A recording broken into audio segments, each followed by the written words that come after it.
एका गावात एक विद्वान राहत होता. तो खूप ज्ञानी होता. त्याच्या ज्ञानाने त्याच्या गावातील आणि इतर आजूबाजूच्या गावातील सर्व लोक प्रभावित झाले होते. गावातील लोक त्याचा खूप आदर करायचे. गावातल्या लोकांवर त्याचा चांगला प्रभाव होता. एके दिवशी एक चमत्कारी बाबा त्या गावात आला.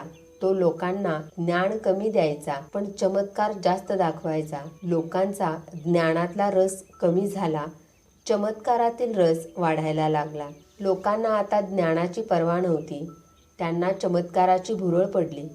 त्यामुळे गावातील सर्व लोक आता त्या चमत्कारी बाबाकडे ओढले जाऊ लागले. त्यामुळे त्या विद्वान माणसाला खूप वाईट वाटू लागले. त्याने लोकांना समजावून सांगितले की तो चमत्कारी नाही, तो जादूगार आहे. तो तुम्हाला वेड लावतोय.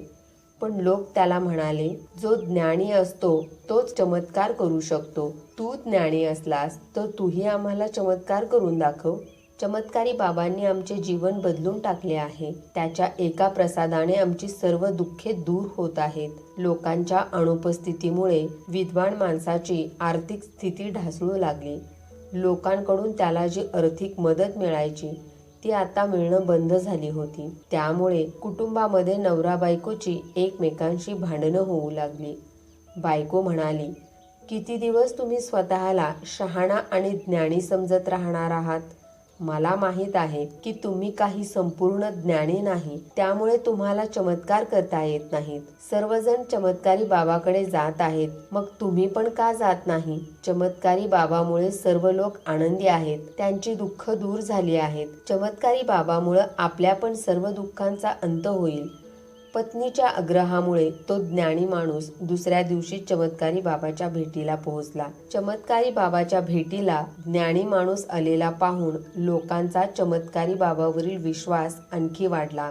ते चमत्कारी बाबाचा जय जयकार करू लागले. चमत्कारी बाबा त्या ज्ञानी माणसाला म्हणाले, तुझ्या आयुष्यातील सर्वात वाईट टप्पा चालू आहे. ज्यांनी तुझ्यावर प्रेम केलं त्यांनी तुझ्याकडे पाठ फिरवली आहे. तुला समजून घ्यायला कोणी तयार नाही. तुझ्या मनात खूप दुःख आहे. तुझ्या प्रियजनांनी तुझा अपमान केला आहे. हे ऐकून तो अक्षरशः रडू लागला आणि म्हणाला, बाबा माझ्यावर दया करा. चमत्कारी बाबांनी आपला हात हवेत फिरवला तर काय चमत्कार! बाबाच्या हातामध्ये एक लाल भडक सफरचंद होतं. ते सफरचंद विद्वान माणसाला देत चमत्कारी बाबा म्हणाला, आज रात्री ठीक 12 वाजता हे सफरचंद कापून तू तुझ्या कुटुंबासोबत खा. सर्व काही ठीक होईल. अत्यंत भक्तिभावाने तो प्रसाद घेऊन तो आपल्या बायकोकडे गेला. प्रसाद पाहून बायकोला खूप आनंद झाला. ती म्हणाली, आता आपली सारी दुःख दूर होतील. तिने रात्री तो प्रसाद खाल्ला आणि इतरांनाही खायला दिला. दुसऱ्या दिवशी सकाळी बायकोला जाग आली. अंगणामध्ये तिला सोन्याची साखळी पडलेली दिसली. तिने ती साखळी उचलली आणि ती घरात आली. तिने आपल्या नवऱ्याला झोपेतून जागे केले आणि ती साखळी दाखवली. ती साखळी कुणाची तरी असेल म्हणून तो विद्वान दरवाजा उघडून बाहेर आला. घरापासून थोडे अंतर पुढे आला, पण तिथं त्याला कुणीच दिसले नाही.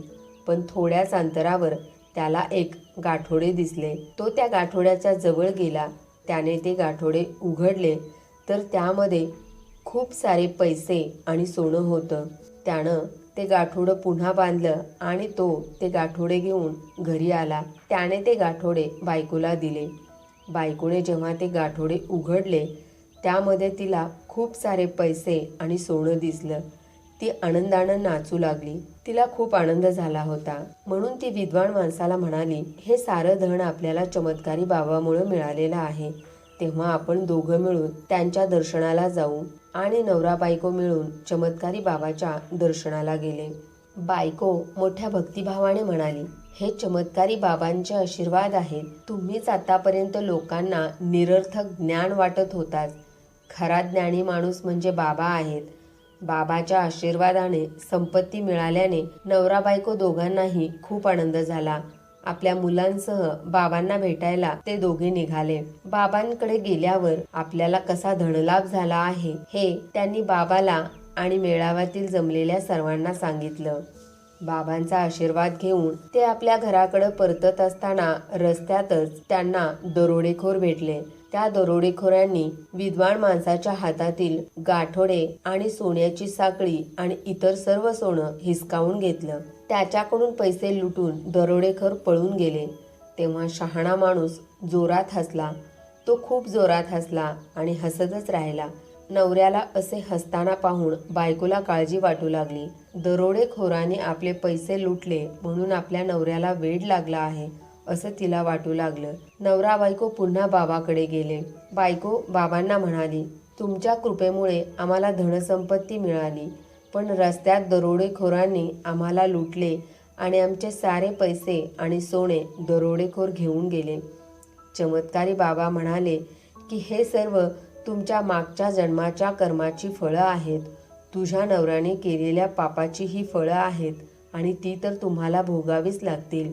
विद्वान माणूस म्हणाला, बाबा, ही माझ्या मागच्या जन्माच्या कर्माची फळं नसून तुझ्या ह्या जन्माची फळं मी भोगत आहे. तुझ्या मागं जो तुझा शिष्य उभा आहे त्याने आणि त्याच्या साथीदारांनी आम्हाला लुटलं आहे. हे सर्व तुझ्याच सांगण्यावरून झालेलं आहे. आधी तू आम्हाला पैसे दिलेस आणि परत तूच ते लुटून नेलेस.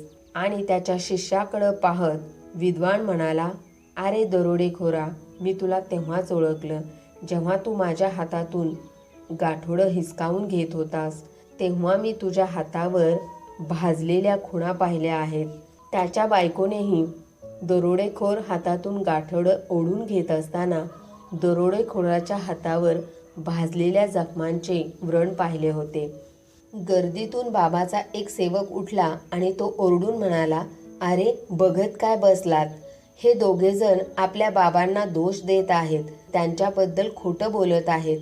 हे दोघंही पापी आहेत, त्यांना इथून हाकलून लावा. सर्व गावकऱ्यांनी मिळून दोघांना तिथून हाकलून लावलं आणि आजच गाव सोडून जाण्याचा आदेश दिला. नवरा बायको आपल्या मुलांना घेऊन घरातील सामान बांधून तिथून निघाले. दोघेही खूप दुःखी झाले होते. त्यांचे आयुष्य सुखातून दुःखात गेले होते. आता काही मार्ग नव्हता. मग पत्नी म्हणाली, आता आपण कुठं निघालो आहोत? तिच्या प्रश्नाला उत्तर न देता विद्वान सामान उचलून चालू लागला. त्याची बायको त्याच्या पाठोपाठ मुलांना घेऊन चालू लागली. काही दिवस पायपीट केल्यानंतर त्यांना एके ठिकाणी काही बौद्ध भिक्षू दिसले. पावसाळ्याचे दिवस असल्याने ते बौद्ध भिक्षू एका आश्रमात थांबले होते. विद्वान खूप दुःखी होता. त्याने आपली सारी व्यथा बौद्ध भिक्खूंना सांगितली. त्याची ती अवस्था पाहून बौद्ध भिक्खूने त्याला आपल्यासोबत काही दिवस राहावे असे सुचवले. तो आपल्या बायको आणि मुलांसोबत त्यांच्यासोबत राहू लागला. त्यांची सेवा करू लागला. पण त्याच्या मनातली सल काही जात नव्हती. तो मनातून खूप दुःखी होता. त्याला त्याचे जुने आयुष्य आठवत होते. भोंदू बाबामुळे आपले आयुष्य कसे बर्बाद झाले याची त्याला सतत आठवण होत होती. त्याला चमत्कारी बाबाकडून त्याचा बदला घ्यायचा होता. एके रात्री त्याने त्याचा बदला घेण्याचे ठरवले. आपण काय करणार आणि कसा बदला घेणार याचा त्याने विचार केला. आता त्याला कुणाचीच पर्वा नव्हती, ना बायकोची ना मुलाची, कारण तो सुडाने पेटला होता. एके रात्री तो खंजीर घेऊन चमत्कारी बाबाला मारण्यासाठी आश्रमाच्या बाहेर गेला. तो काही अंतरावर पोहोचला तेव्हा त्याला समोर बौद्ध भिक्षू येताना दिसले. त्याला पाहून भिक्षू म्हणाले, तू कुठे जात आहेस? विद्वान म्हणाला, मी त्याला मारणार आहे. त्या ढोंगी बाबामुळे माझे आयुष्य उद्ध्वस्त झाले आहे. त्याला आनंदी राहण्याचा अधिकार नाही. त्याला या जगात जगण्याचा अधिकार नाही. त्याने माझे आयुष्य उद्ध्वस्त केले. आता मी त्याला संपवणार आहे. बौद्ध भिक्षू त्याला म्हणाले, कुणीही दुसऱ्याचे आयुष्य उद्ध्वस्त करीत नाही. आपण स्वतःच आपले आयुष्य आपल्या हाताने उद्ध्वस्त करत असतो. जीवन म्हणजे काय हे तुला अजून समजलेले नाही. लोक जगण्यासाठी पैसा कमवतात. पैसा, धनसंपत्ती, आदर, सन्मान, पद, प्रतिष्ठा, इच्छा हे सगळं म्हणजे जीवन नव्हे. त्यावर विद्वान म्हणाला, मग जीवन आहे तरी काय? बौद्ध भिक्षू म्हणाला, तुझं जीवन म्हणजे तू स्वतः आहेस. तुझी पत्नी, तुमची मुलं हेच तुझं खरं जीवन आहे. मी तुझ्याकडून या 3 गोष्टी काढून घेतल्या आणि तुला संपत्ती आणि प्रतिष्ठेचं वचन दिलं तर तू जगू शकशील का? ज्ञानी माणसाला त्याची चूक आता लक्षात आली. त्याने बौद्ध भिक्षूंना वंदन केले आणि म्हणाला, तुम्ही माझे डोळे उघडले. माझे जीवन तर माझ्या सोबत आहे. आता त्याच्या मनातील राग निवळला होता. त्याला जीवनाचा खरा अर्थ कळाला होता. सुडाची भावना लयाला गेली होती. द्वेषाची जागा आता खऱ्या ज्ञानानं घेतली होती. त्याने बौद्ध भिक्षूचे आभार मानले आणि काही दिवसातच जवळच्या गावात जाऊन त्याने आपल्या बायको आणि मुलांसमवेत आनंदाने नवीन आयुष्याला सुरुवात केली. मित्रांनो, दुसऱ्यामुळे स्वतःला दुखावणं, आयुष्याचा आनंद लुटता न येणं, आपल्या आयुष्यातला अनमोल वेळ दुसऱ्यांचा द्वेष करण्यात वाया घालवणं हा जीवनाचा अपमान आहे आणि हा अपमान आपण रोज करतो. आपल्या जीवनाची कदर करायला शिका. जीवन जगणंच हा खरा जीवनाचा उद्देश आहे. ज्यांनी बुद्धत्व प्राप्त केले आहे त्यांना देखील हेच माहीत आहे की जीवनाचा खरा उद्देश जीवन जगणं हाच आहे. इतर सर्व हेतू काल्पनिक, निरर्थक आणि व्यर्थ आहेत.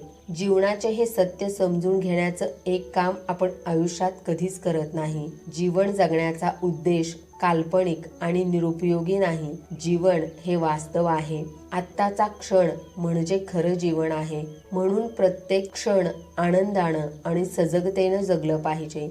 धनसंपत्तीचा मोह टाळता आला पाहिजे. मनात द्वेष आणि सुडाऐवजी प्रेम आणि मंगल मैत्री असली पाहिजे. आणि हेच आपल्याला आयुष्यभर कळत नाही. आपण आपल्या आयुष्यात सर्व कामे करतो पण जीवन जगण्याचं काम मात्र करत नाही. तुम्ही पैसा कमवा, पद कमवा, प्रतिष्ठा कमवा, पण आनंदी राहा. इतरांना दोष देण्यात आणि इतरांचा द्वेष करण्यात आपला वेळ वाया घालवू नका. आपल्याला मिळालेले जीवन आपण जगत नाही. खरे जीवन हे आपले ध्येय आहे. खरं तर जीवन आनंदानं जगणं हेच जीवनाचं खरं साध्य आहे. पण शेवटी आपल्याला पद, पैसा, संपत्ती, प्रतिष्ठा हे मिळवण्यासाठी आपल्या आयुष्यातला बराचसा वेळ आपण वाया घालवतो. पण हे सारं मिळाल्यावर ते आपण आपल्याकडे कायमचं ठेवू शकतो का? तुम्ही ही म्हण नक्कीच ऐकली असेल, माणूस येताना रिकाम्या हातानं येतो आणि जाताना सुद्धा तो रिकाम्याच हातानं जातो. अगदीच बरोबर आहे नाही का?